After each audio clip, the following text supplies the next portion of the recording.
Hey guys, John Britt here. Hey, I am going to do a second part of this testing method I do because I have all these tiles here and I thought, why just put them in a box? I can give you a closer view of them. The lighting appears to be a little better today.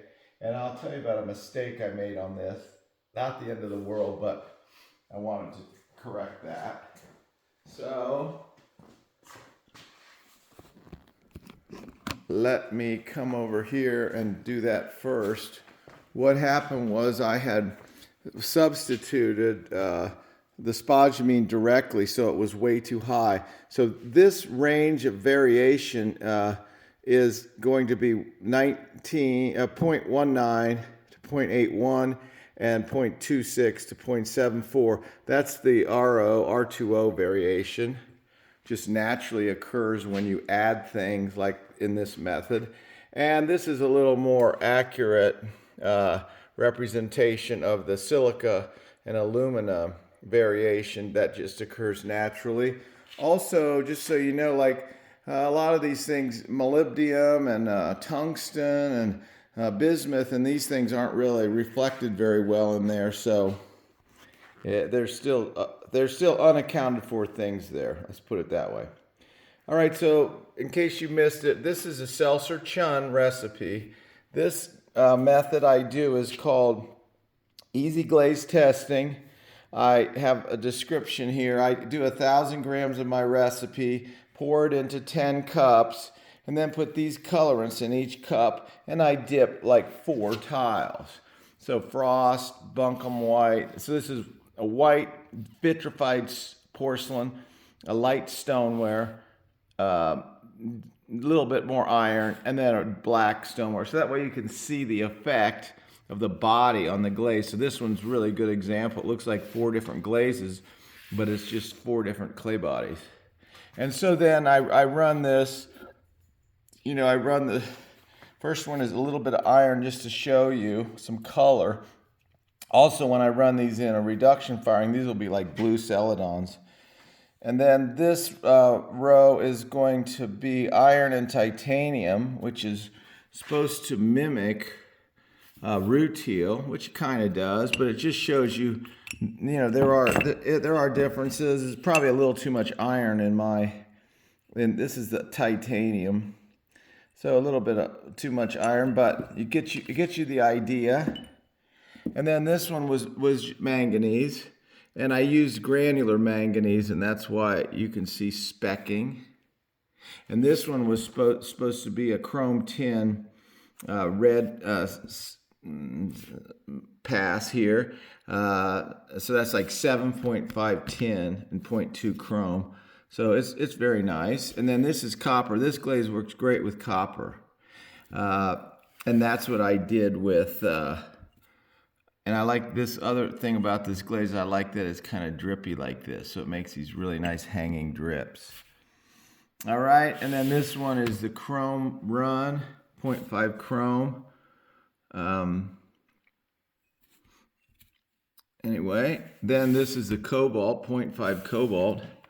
So that really heats things up. But see what the clay body does. It just changes it completely. And this one's always, this one's very nice all the time. It's a standard 266, but you can see here it bloated a little bit. But what I started doing is bisque firing longer and hotter, so that fixed it. I used the Steve Davis oxidized bisque article he wrote. You can read it, and basically you're going, I don't know, heat goes, I think, about 80 degrees per hour from 1300 to 1700. So I have a slight variation of that. Anyway, this is Zirkel Pack, so this whites it up. It's a nice white, not completely opaque, but pretty close. And then there's a black stain, 6600. And you can see it kind of makes it kind of bluish, really, because there's cobalt in that stain. And then this one is copper and tin. So this is one I kind of liked also. And so this is the one that generated the next set of tests. Was this copper was 3.5%, and this copper was 1.5 with 2% tin. So I could get a nice copper red with silicon carbide with that one, or in a reduction kiln. All right, so what I've got here, just so you know, I did not sieve. When I made 1,000 grams for this next batch, made 1,000 grams, poured it into 10 cups. In each cup, I'm going to put these ingredients: kaolin, talc, dolomite, silica, some opacifiers, rutile, manganese, and zinc. And instead of adding them, just as like this is 6% total on all these, but I did it in a pass of 2, and then I dipped a tile, two more, I dipped a tile, that's 4, 2 more, I dipped a tile, and that's 6. So I did a little mini progression in that cup. Now the original one, I did not, okay, just so you know, I didn't sieve. I used about 1,000 grams of, exactly 1,000 grams of glaze, and then 1,000 grams of water, give or take, and a little bit of Epsom salts, and some bentonite. So you need some bentonite to help it. Here's the recipe. So you need some bentonite to help the Epsom salts work and suspend it a little. Because see, there's no kaolin in the recipe. So we got Minspar silica, some frit 3134, dolomite, whiting, and zinc, and then 2 bentonite. And that's our UMF. Little low on the aluminum silica, which I explained in the other video a little bit. And so then what I did was I took these cups that I had left, and then I poured them into each other. So I poured 1, which was kaolin, and 6, which was titanium, and made this one. So I'm going to just show you now the coloration of these, which is actually really nice. I'll get one that's, I'm thinking, I don't really have, this is pretty close, but this has only on this one we only did 0.35 copper, so it was much less. So I don't really have, I guess this would be the closest to what it is originally, but you see what the zinc did. It turned it much brighter blue. And then, so that's 2, 4, and 6. And it also gets it running a little. And that's why, it's sort of, you can see it pooling here. And even more here, it's pulling down. So it kind of, it doesn't make it, you need it to, the glaze to be a little bit thick to see the color. And so that kind of kills that. And then here's my 266 tile. It's hard to tell. So what I might do is just lay those down so we can now just look at the next group. So this group is with manganese, 8100 is how much the mesh size was. So that's why it's specky. But it's an interesting one. And that's the 6%. So, and then this is kind of hard to see what that is. On this dark body, although this one did get a little darker. It's already getting a lot of iron, and I think there's a little bit of manganese in this body, so it's pulling that in the glaze. All right, so here's our this is a 2% more silica, so it looks a lot like the general color of 0.35 copper would be. And now here is what happens when you put in rutile, 2%. So you can see it turns kind of greenish here, but it's a really nice color. And then the more you add, the more it's going to, like this one will be yellow it out a little bit. So, but all those are very nice. They're very nice glazes. And then over here is what happened when we when I put it in with the dark. So it did really turn, like rutile tan here. But anyway, those are nice. And it's nice how it breaks here with with an edge there. We call that self-decorating. So you can put texture and then it'll accent it. All right, so here's Zircon Packs. So, oh, just so you know, Zircon Packs has zircon and silica in it. So it's pushing it to this color. I'll put up the zinc one, which is kind of similar. See the zinc one? See how different the color is. So that's 2% zinc, 2% silica, and 2% Zircon Packs. You see how this is a little more greenish. This is pretty electric bluish. Okay, so yeah, so that's what that's doing. It's not really enough to opacify it, but you can actually see here how it goes from this color to a different shade of blue here. With this, and it doesn't really make it that opaque.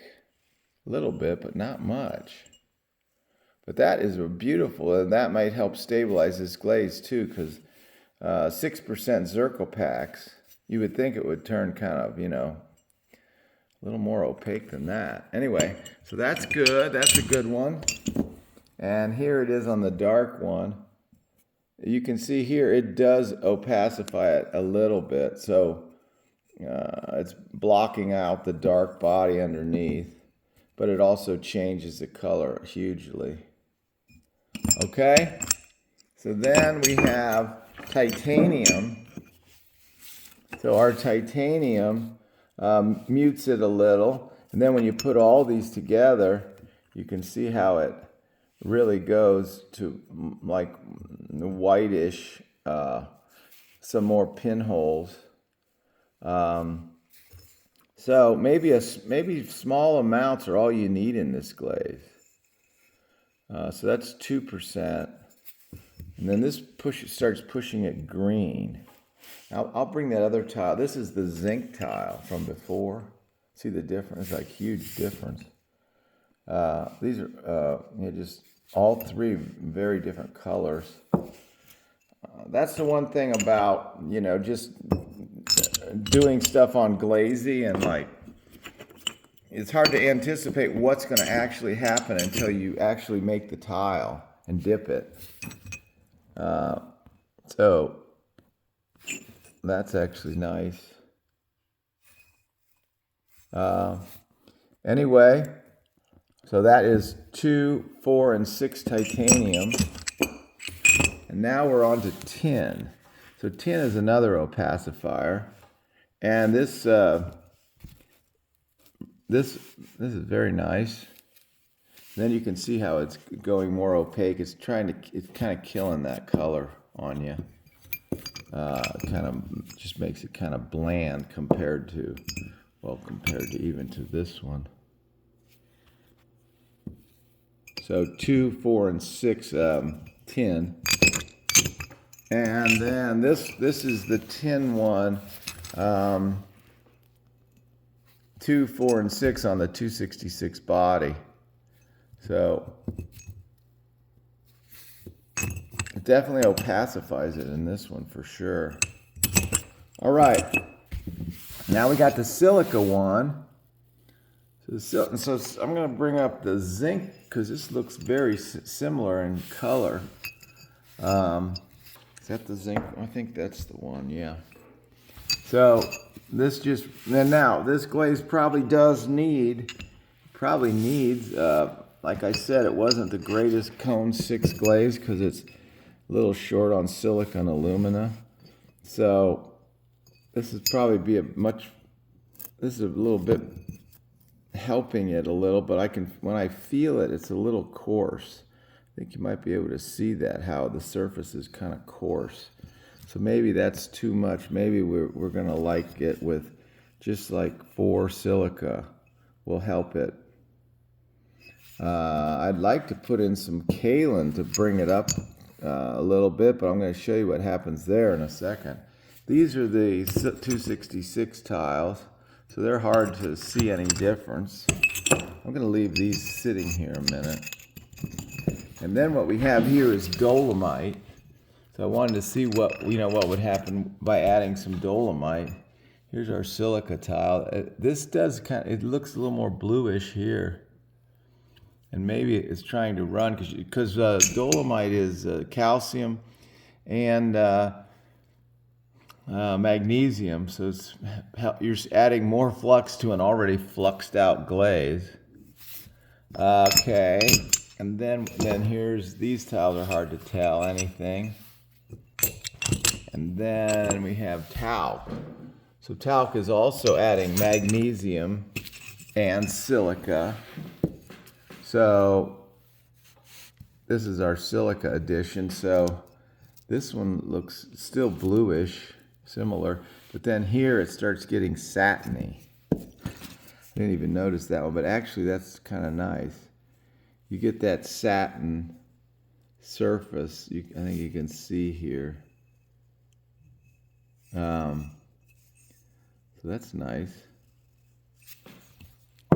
Anyway, and then you can also see that reflected here in the dark one. So it really hits it pretty hard there. It really changes it a lot with 2, 4, and 6 talc. Really starting to be matte there. That's actually interesting. Just so you know, like in this glaze, we have dolomite. So we have 6 dolomite, and our amount of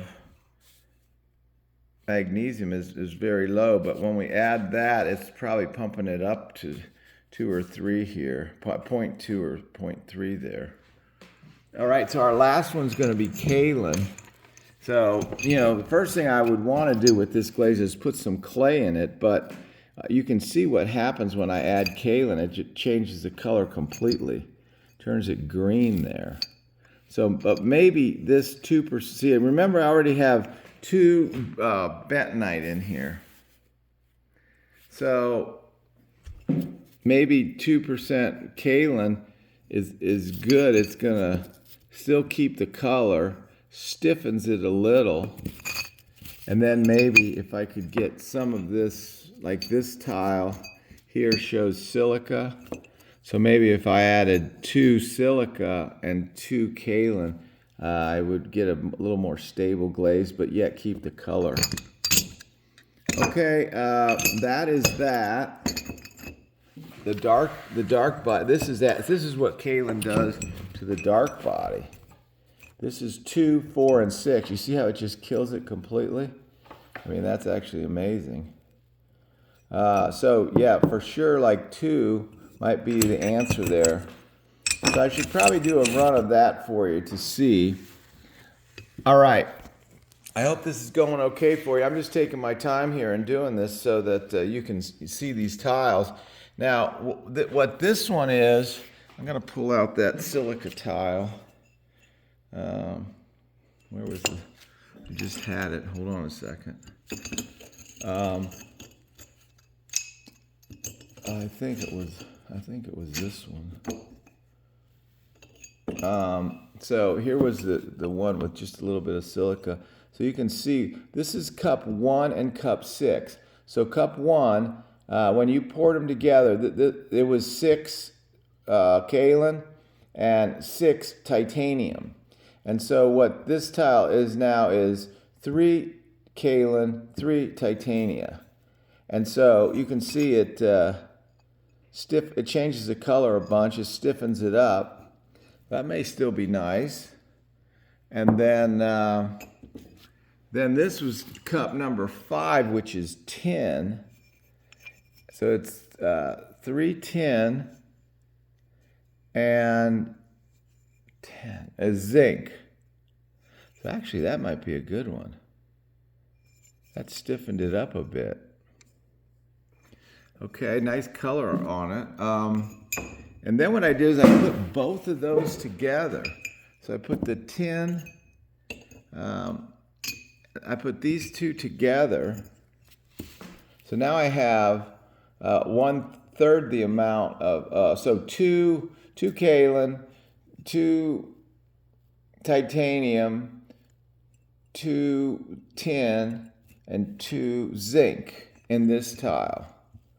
So I combined them together, and So this one's pretty good. Changed the color a lot because the original color was sort of this. But it's very good, and it's very, might be nicely stabilized. All right, so that's a good one. And then this one was Silica and Zircalpax. And Zircalpax adds silica too. So this one's actually good. It's a good on the color, I think. Changed it a little there. This is a little more electric blue than this. But that might be good. And then this was 3 and 8. So dolomite in this one. And rutile. Dolomite and rutile. And then what I did was I put these two together, and I got this one. Which it just dropped the percentages by one and at each one. That's a beauty. That's really a beauty. That is dolomite and rutile and silica and Zircalpax. Dolomite, rutile, silica, and Zircalpax, 2% in each. That's very nice because it's getting some streaking in there. All right, and this was I took this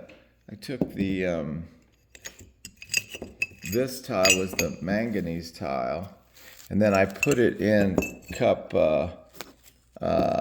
with talc, and then it kind of muted it a little, but made it very nice. So there's a lot of good glazes here. So it's just surprising how many good ones. This is a combination of this tile is a combination of this cup, this cup, this cup, and that cup all in here. And then I added, oh, I'm sorry, I had that wrong. All in here. So that's a real nice one. That's what sometimes happens is the one you're combining all of them, then you end up with a lot of ingredients. So, and then the last one I did was this one, and you can see it adds the manganese. So that makes it a little more spotty. But this was a beauty too. So this was 1, 6, 5, 10, 4, 7, and 3, 8. So it would be 6 divided by 4 would be the amount of each colorant. But that's a beauty. That might be a winner right there. All right. Now, we got maybe 7 more. I try to make these about a half hour or so. Okay, so on this group, we got about 7 more minutes. On this group, I made up the glaze, but with 1.5 copper, because I wanted to have a little more than the other ones. See with how the copper reacted. And here's what I'm doing: lithium, and then I did a Minspar addition, did a spodumene addition, Custer. So those were not like profound changes, but they may have helped it be a little more balanced. This one was adding whiting. So that made it a little more blue. This bone ash was fantastic, just at 2%. I mean, I think it's a little opaque, but it's very nice. And then I'll show you that in a second. And then this was neodymium. You may not want to do this. This is very expensive colorants, but it's a nice shade of blue with 6%. And it feels real nice on here. Some of these will get coarse or satiny, but that got real nice and smooth. This one is erbium, and this one was bismuth. That's a very good flux. So I don't know that we I don't know we need that much more flux. And this one was tungsten. So this also gave me a nice, this gave me a similar blue to this bone ash, actually. These are very similar in tone and opacity. So this tried to opacify it and change my tone. But let me just start with this tungsten. Got a few minutes here. You see what happened here is as you get more and more, it's trying to pinhole. And well, it is pinholing. It's doing a good job of it. So keeping it low here is probably good. So that's very nice. So that's our tungsten. This one's our, sometimes you add tungsten and bismuth. So this might help. This might help make this go away because this is a really good flux. So I might not give up on that combination. I might do, put these two cups together. But I don't think I did that here. I did the cone. I did the, oh, what happened here, I added an extra test and put manganese in there because I wanted to see what 15 manganese would do. So that kind of, ruined my further test. It just turns them all brown. All right, so here's the erbium. So those were nice. You can see the tonal change, though. It gets real opaque here. And this one was very nice, too. This is the neodymium. You can see that. So that's 2, 4, and 6 neodymium. These specks are probably from some manganese that contaminated it. This was the bone ash. I like the bone ash. But I don't really, this gets coarse. It's a 6%. So that's like maybe too much. But this one is nice. That is very nice. So we could, what you can do on your next test is take a couple that you like the tone and the surface and then work on a line blend next, just with those two ingredients and see if we can jazz it up a little. Anyway, that's nice. Whiting, very blue. You can see how much more runny it gets because it pools more here and pulls away. So we've already got, how much whiting do we have in there? We have a 10 already, so this ended up being 16. And plus you're getting calcium from your dolomite too. Probably, I'm not sure how much is in that frip. There might be some in there. All right, so this was Custer. Not that spectacular. Trying to see if this would stabilize it. Well, it's very nice. That's a nice blue. Wow, yeah. See, sometimes on the back, what happens when you dip a tile, if you're dipping a tile like this, and you put it in, and as you lift it up, you're basically spooning it up on there. So sometimes on the back, it'll get thicker.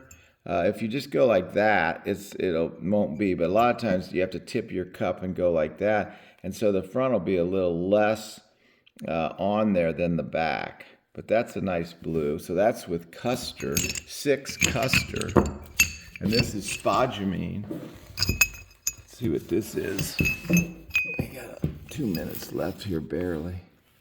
That gets it a little more runny here. It doesn't have as much silica as the other feldspars. All right, here's Minspar. This is the sodium sodium feldspar. So that's nice too. And then the last one is lithium carb. So lithium carb is a major flux. We added 6% lithium, which is like gargantuan. For this glaze, it'd be huge. It's already runny and it's crazing real bad there. So I'm not sure I would go do much with that. That's a bit excessive. Now here are some beauties. 7 and 8. This is neodymium 3. It almost looks iridescent there a little. Neodymium 3 and erbium 3. That's nice. That's just a contaminant there, so don't worry about that. And then this one's nice, 1 and 6. So this is bone ash and lithium. So 3 lithium and 3 bone ash. That's very nice. And then I combined these two. This is spodumene and Minspar. And then I combined it with this one, and it made this one. This is like breeding animals, you know. Put these two together, you get that. 5, and then this one was a little bit... I saved out the neodymium one, and I did not contaminate it, but this one I combined with this one to make this one, which is sort of a brownish. And then I combined all them together except the neodymium one, and then I got this kind of nice gray-green. So that is all of them except 7 and 8. All right, that's about it. I think that exhausted that thing. So make about 500 of those, and we'll see you in the morning.